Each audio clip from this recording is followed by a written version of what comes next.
आजाद कश्मीर नीलम शरदा सलीम खान की रिपोर्ट के मुताबिक जिला नीलम में फ्री मेडिकल कैंप, 300 से ज्यादा मरीजों का मुफ्त इलाज और अद्वियात की फराहमी।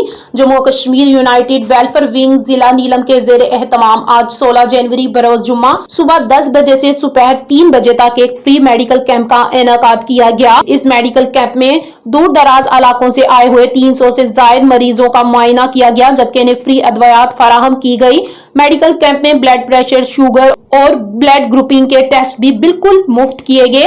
अवाम ने इस फलाही अक़दाम को सराहते हुए मुतज़म्मीन और मेडिकल टीम का शुक्रिया अदा किया। ये मेडिकल टीम मरकजी मुस्लिम लीग पाकिस्तान के शोबा खिदमत खलक की जानिब से जिला नीलम पहुंची थी। इस मौके पर सदर Jammu Kashmir united welfare wing Sultan Mahmood, Jammu Kashmir united welfare wing के जनरल सेक्रेटरी मेहरबान सेल्फी, शोबा दावत व अजला तहसील शरदा और सीनियर नायब सदर शाहजहां भी मौजूद थे। इन्होंने मेडिकल टीम को खुश आमदीद कहा और इनकी खिदमात को खराज ताज़ीम पेश किया।